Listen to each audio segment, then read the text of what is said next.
Hi guys, kapapanood ko lang ng vlog ni PB yung kay Nanay Saturnina. Kapangalan pa man din ng mama ko. Alam mo bang, nung sinabi na ni Rebecca na siya si President Duterte, naghalo yung ano ko na, tumatawa akong umiiyak dahil, alam mo si Nanay, naalala talaga niya si President Duterte, yung kabaitan ng matanda. Lahat ng ginawa ni President Duterte nung mayor pa siya, naalala niya at excited siya masyado na nagkikwento at bilib na bilib siya. Yung kumbaga, naniniwala siya talaga na si President Duterte ang pumunta sa kanya. Lalo na sinabi nilang 100 sila kataong nandoon. Kawawang nanay. Malalaman mo talaga kung mabait ang isang presidente.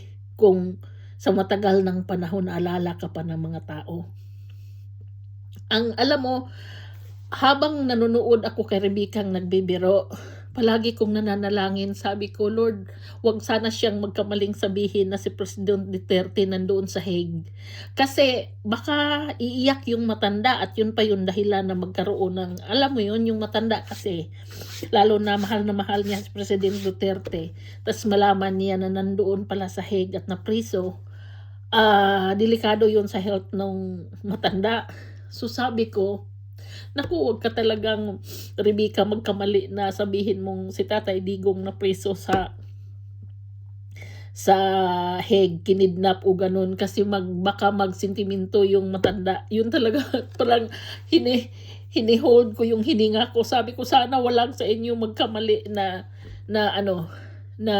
magsabi sa kanya. Pero tawang-tawa ako, naghalo yung tawa ko at iyak ko. Dahil naawa ako sa matanda at naawa ako kay President Duterte. Nakita ko yung bang kabutihan talaga niyang nagawa sa mga tao dahil naalala talaga siya. So, yun. Ang galing lang dahil binalikan nila si Lula. Ang hirap ng buhay no. Alam mo ang kaibahan ng mahirap at mayaman? Tingnan mo si Lula. Welcome lahat ng tao sa kanya, kahit 100 sila.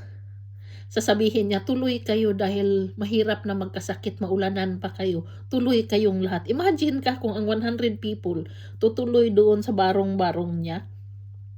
Pero ang kabutihan ng puso talaga hindi mo talaga makikita yan sa mga mayayaman. Kasi yung mayayaman, matakot silang magpapasok ng tao dahil alam mo na sa panahon ngayon, pero si Nanay dahil walang mawawala sa kanya, pinapapasok niya lahat. Kaya alam mo, sila yung klaseng tao na madaling makapasok ng langit. Sila yung tao na hinahandaan ni Lord ng space doon sa langit.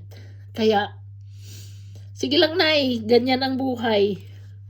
Pero maluwag ang bahay mo doon sa langit. Napakaano lang, ang daming sentimento, ang dami ko na ngayong nakikita dahan-dahan sa mga nangyayari sa paligid natin na malimit binawaliwala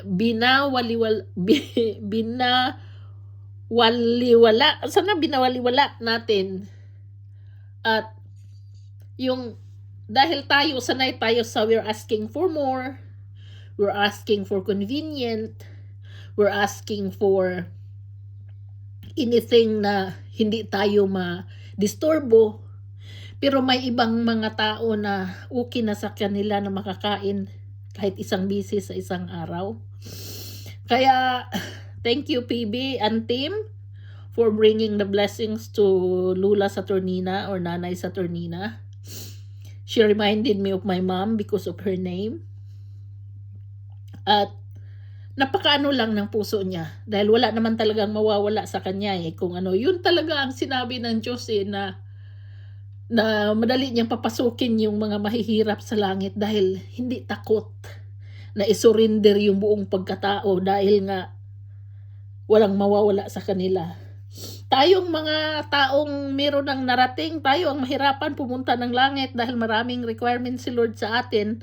Tapos marami pang bashers dyan na walang ginawa kundi mang bash na akala mo sila na yung pinakatamang tao sa buong mundo. Alam mo yun? Kaya, kidding aside, I'm happy na may isa na namang nilalang na natulungan si PB. Hindi ako pwedeng mangbash. Sinabihan ako ng isang nag-comment kanina na ano daw yung bakit ko daw hindi i-bash yung PB, na bakit ganito ganyan. At meron pa din nagsabi sa akin no ibang time na nag-vlog ako na sabi, bakit ko daw hindi pagsabihan si Krishna ng ganito ganon. Alam mo, hindi kasi pwedeng manghusga ako ng tao. Hindi talaga.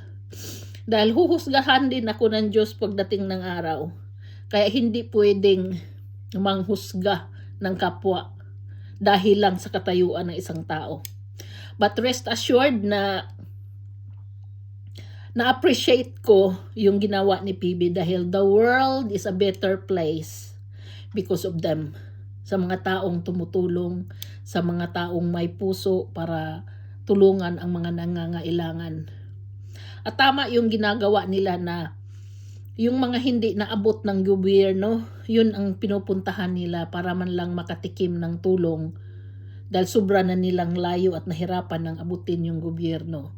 Good job guys, and keep up the good works, and sana pagpalain kayo ng Diyos. And I'm happy for everything that happens today, yesterday, and for the future. Good luck sa inyong lahat.